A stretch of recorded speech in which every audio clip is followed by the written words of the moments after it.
नमस्कार. लोकल लेखिका पर्व दुसरं 54वा भाग. स्वागत आहे आपल्या सर्वांचं नवीन वर्षामध्ये.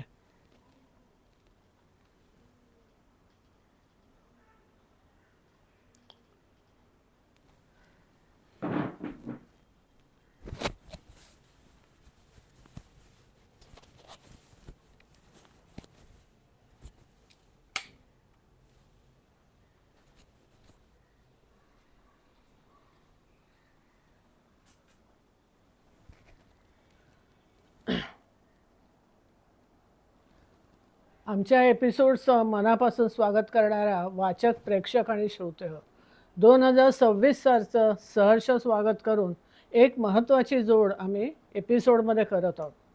दर एपिसोडमध्ये आदल्या काही महिन्यांमध्ये एखाद्या नवीन पुस्तकाचा खप किंवा त्याची चर्चा किंवा त्या पुस्तकाचं वैशिष्ट्य याबद्दल आम्ही माहिती करून घेणार.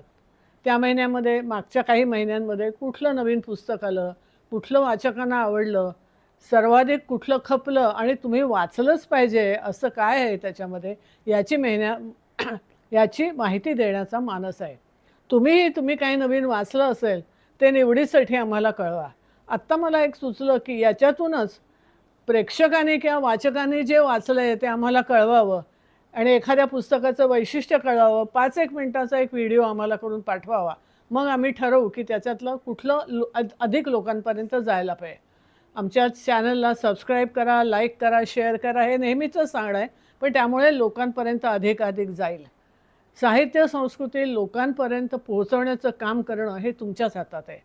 वर्षाची सुरुवात डॉक्टर अरुणा ढेरे यांच्यावरील एपिसोडने आम्ही करत असतो. अरुणा ढेरेचं नाव घेतलं की एक सौम्य, अर्जवी बोलणारं असं व्यक्तिमत्व आपल्या डोळ्यासमोर उभं राहतं.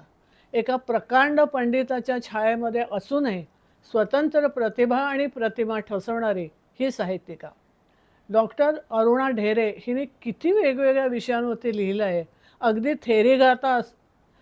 थेरी गाथा असो, विस्मृतिचित्र असो, दुर्गा भागवत यांच्या लेखनाचं संपादन असो किंवा दिवाळी अंकातलं लेखन असो, सर्वत्र आपली भाषा, संस्कृती, परंपरा यांचा सजग अभ्यास आणि लेखनात मुरलेली आपुलकीची, तरीही विद्रोहाची कास न सोडण्याची किमया तिला साधलेली आहे.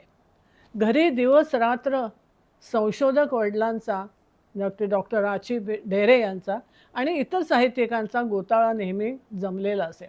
या साऱ्याचं दडपण लहानपणी किंवा तरुणपणी अजिबात येऊ न देता तिने आपली एक स्वतंत्र वाट शोधली आणि त्याच्यामध्ये संशोधन आणि लेखन हे दोन्हीही तिने केलं.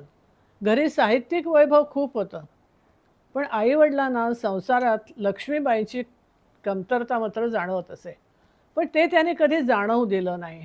त्या काळात लोककलावंतांच्या कामाशी आणि व्यक्तिमत्वाशी परिचय झाला कोणाचा, अरुणाचा. त्यानेच परंपरामधली त्यामुळेच परंपरेमधल्या कलेची ओळख झाली. संशोधनाने अभ्यास केला गेला आणि लेखनही झालं. अरुणाचा जन्म 2 फेब्रुवारी 1957चा पुण्याचा.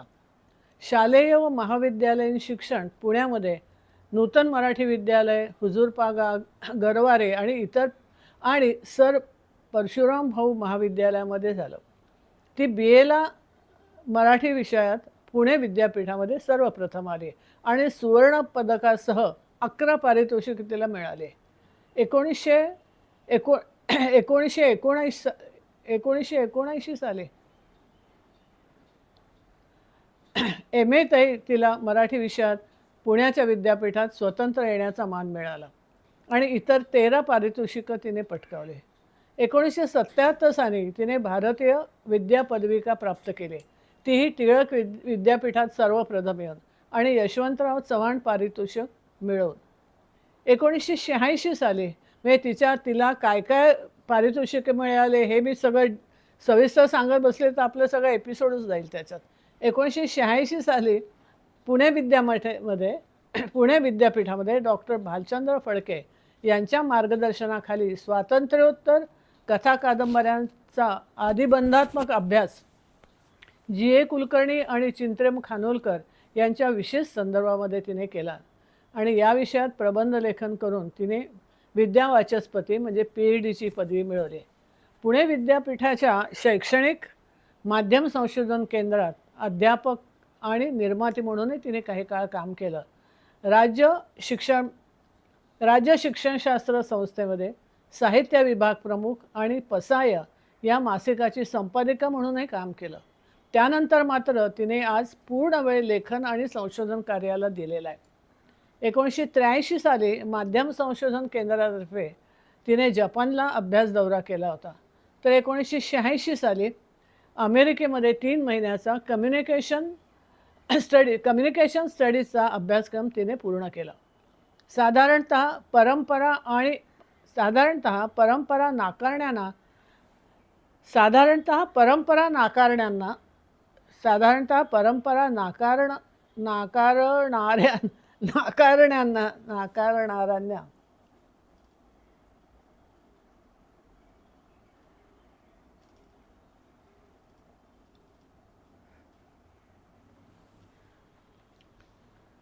साधारणपणे जे पुरोगामी लोक आहेत ते आपल्या परंपरा सगळ्या नाकारतात. पण तिला असं वाटतं की अशा प्रकारे आपला जो समृद्ध वारसा आहे तो विसरता कामा नये. अगदी ज्ञानेश्वरांनी देखील संस्कृतचं वर्चस्व मोडून काढून मराठी लेखन केलं. सर्व समाजाचा रोष पत्करून सर्वांसाठी भलं चिंतलं. परंपरेत स्त्री शोषित दाखवली गेली कारण समाजात तशी ती होतीच मुळे. त्यातून तिच्या सामर्थ्याची कल्पना आली. ती केवळ निमूटपणे सगळं सहन करणारी नव्हती, तर प्रसंगी दुर्गेचा अवतार धारण करत होती आणि जे आहे त्याला आहे असं मान्य करायला लावत होती. 1976 साली आणीबाणीच्या काळामध्ये लेखन आणि सत्याग्रह यामुळे तिला 3.5 महिन्यांचा तुरुंगवासही भोगावा लागला. तेव्हाचा अनुभव तिला विद्ध करून जातो, अस्वस्थ करतो. तिच्या शेजारच्याच कोठडीमध्ये ज्या स्त्रिया होत्या त्या वेगवेगळ्या गुन्ह्यांसाठी शिक्षा बघत होत्या. त्यातील एकीच्या मांडीवरती लहान बाळ होतं, पण तिचा चेहरा मात्र अगदी निर्विकार असा झालेला होता. दुसरी एक देहविक्रय करणारी होती. तिचे अनुभव ती दुसऱ्यांना सांगत होती ते अक्षरशः अंगावर काटा आणणारं होतं. तिच्या मनाला तर सारे व्याकुळ करून गेलं. आपण सबंध आयुष्य मध्यमवर्गीय जगलो त्यामुळे आपल्याला हे कधी कळलंच नाही, पण ती त्याविषयी काही फारशी लिहू शकली नाही.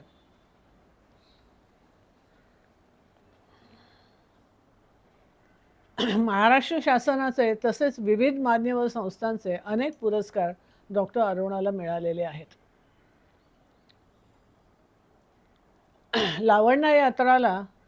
लावण्य यात्रा या पुस्तकाला महाराष्ट्र शासनाचा पुरस्कार मिळाला. मंत्राक्षरला बालकवी पुरस्कार मिळाला. तसेच मराठी साहित्य परिषदेतर्फे मिळालेले कवी यशवंत पारितोषिक, सुंदर हे जगला मिळालेला राष्ट्रीय पुरस्कार असे अनेक पुरस्कार तिला मिळालेले आहेत. हे मी तुम्हाला सांगितलं, पण तरी मोह मला आवरत नाही तिचं सांगण्याचा. 2019 साली यवतमाळच्या म्हणजे 2019 साली यवतमाळला 92व्या मराठी साहित्य संमेलनाचं अध्यक्षपद, लाभसेटवार पुरस्कार, निर्मल कुमार पुरस्कार तिला मिळाले आहेत. लहानपणापासून साहित्य आणि समीक्षेची वैचारिक पाश्मफुली तिला लाभलेली आहे. लहानपणापासूनच वडिलांचा व्यासंगी ध्यास हा तिने बघितला आणि त्यात तिने समाजशास्त्र, मानसशास्त्र इत्यादी साहित्याशी निगडित शास्त्रांचा आवश्यक तो अभ्यास केला. तसंच वेद, उपनिषद, रामायण, महाभारत, जैन, बौद्ध, ख्रिस्ती धर्मग्रंथ यांचीही ओळखणे करून घेतली. दंतकथा, मिथक यांचेही महत्त्व अभ्यासले आणि ज्याचं प्रतिबिंब तिच्या लेखनामध्ये पडतंच. आपली स्वतंत्र प्रज्ञा आणि प्रतिभा यांच्या बळावरती तिने काव्य, कथा, कादंबरी इत्यादी अनेक प्रकारचं लेखन आपल्यासमोर ठेवलं आहे. साहित्य रसिकांसाठी ठेवलं आहे. परंपरेतलं सत्व आणि नवतेतलं सामर्थ्य प्रगट केलेलं असं दिसतं आपल्याला याच्यात.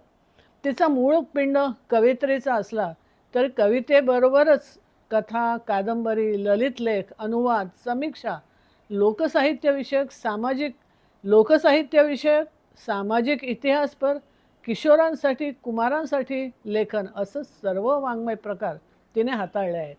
संपादनं पण केलेली आहेत. म्हणजे तिने मराठी साहित्यामध्ये खूप मोठी भर टाकलेली आहे. आरंभ, यक्षरात्र, मंत्राक्षर हे तिचे काव्यसंग्रह आहेत. स्त्री व तिचे भावजीवन हा तिच्या जिव्हाळ्याचा आणि लेखनाचा केंद्रबिंदू असला तरीही कविता या माध्यमातून तो प्रकाशाने जाणवतो. स्त्रीच्या जीवनातील विविध अवस्था, तिची मानसिक आंदोलनं, तिने जोडलेले तिने जोडलेले भिन्नस्तरीय नातेसंबंध या सर्वांचं चित्र अरुणा ढेरे मोठ्या ताकदीने करते. पौराणिक व्यक्तिरेखांचा, कथांचा तिच्या मनावरील प्रभाव मोठा असल्याने बहुतेक कथाबीजेही त्यातूनच निर्माण झालेली आहेत.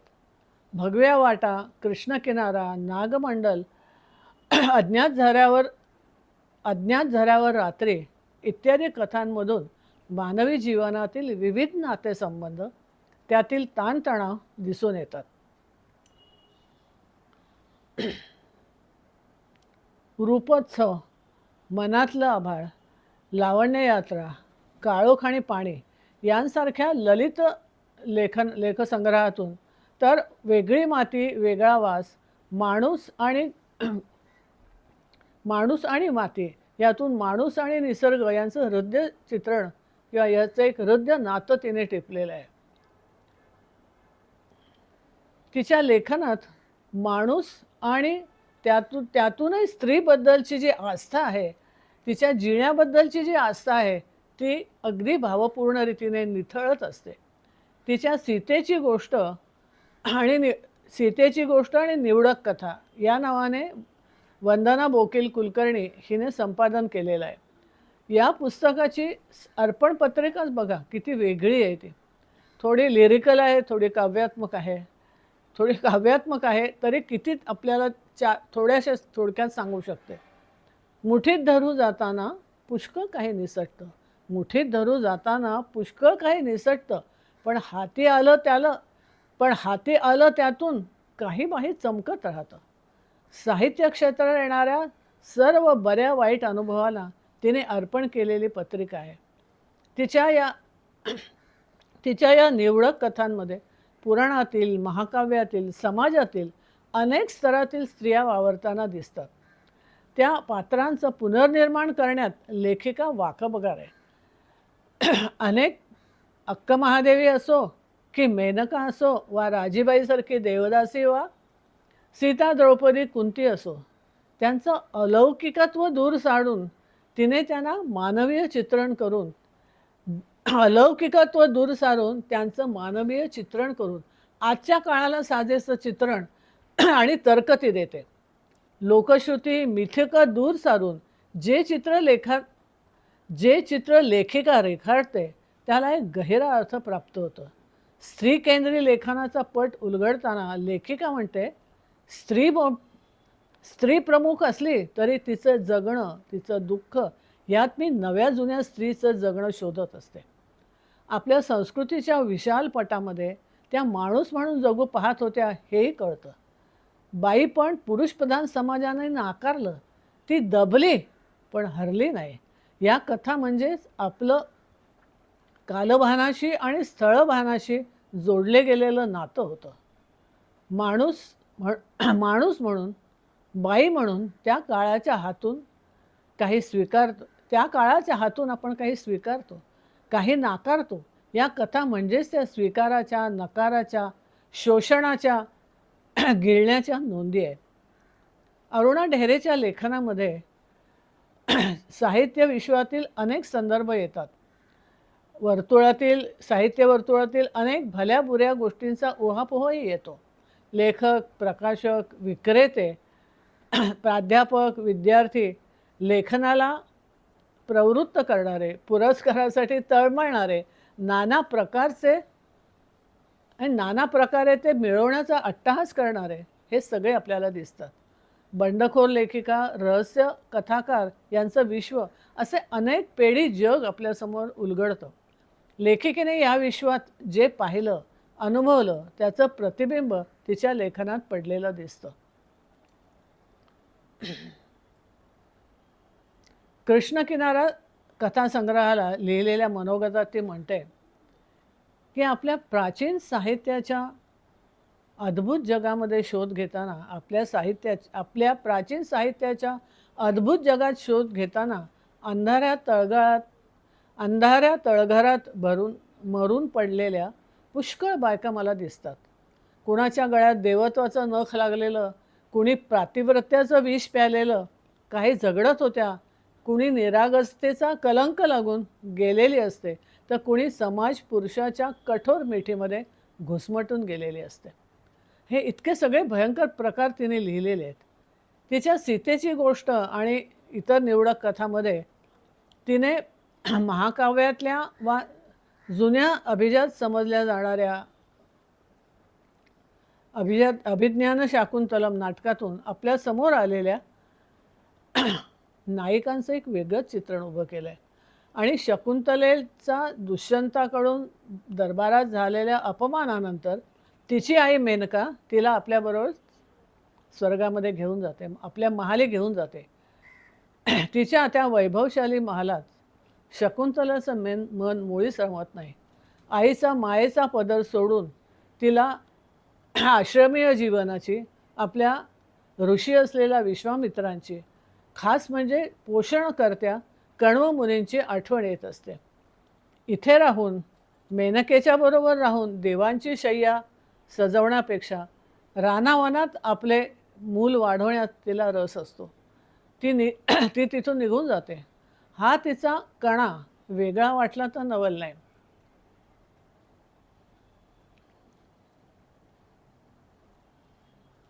तिच्या पुराणकथा बाह्य एक कथा मला आत्ता आठवते. रहस्यकथेची सुरुवात. कल्पित अकल्पित यांची सरमिसळ त्यामध्ये आहे. यात शब्द हे लेखकाला छळताना दिसतात. लेखक त्यांना वाटेल तसं वापरत असतो, वाटेल तिथं कोंबत असतो. अशा माणुसकीने चिडलेल्या शब्दांनी लेखकाला तुरुंगात डांबलेलं असतं आणि जाब विचारत असतात की तू आमच्याशी असं का वागतोस. आपण कुतूहलाने पुढे वाचतो की काय भानगड आहे ही, काय प्रकार आहे हा, काय माजरा आहे. तर हा लेखकराव जो आहे आपल्या मित्राच्या अनुभवाचा वापर करून स्वतःचं लेखन करत असतो. त्याच्या शब्दलालित्याने ह्या लेखकाला म्हणजे प्रदीपला चांगले दिवस आलेले असतात, प्रतिष्ठा मिळालेली असते. राघव हा ज्याचे अनुभव घेत असतो तो राघव या मित्राला आपण सांगितलेल्या गोष्टी म्हणजे प्रदीप वापरतोय याचा खेदही नसतो आणि खंतही नसते. त्यामुळे मोकाटपणाने प्रदीप राघवच्या शब्दांना, अनुभवांना वापरत असतो. म्हणून सुडाने पेटल्यागत शब्द त्याच्यावरती चालून येतात. स्वप्नात त्याला जाणवतं की शब्द म्हणतात की आमचा जीव तू घेतोयस, आम्हाला समजून गोंजारून आपल्या अनुभवाचं खत घालून जोपासायचं असतं, हे तुझ्या लक्षातच येत नाही का, याचं तुला भान नाही आहे का. इकडे अचानक राघव नाहीसा होतो. प्रदीपची पंचायत होऊन बसते की आता काय करणार. याच प्रेशरखाली, याच भीतीखाली त्याला अटॅक येतो. इथे कथा संपते. रहस्य पोटात घेऊनच ही कथा संपते. पुढे काय होणार आहे हे आपल्याला काहीही ठाऊक नसतं.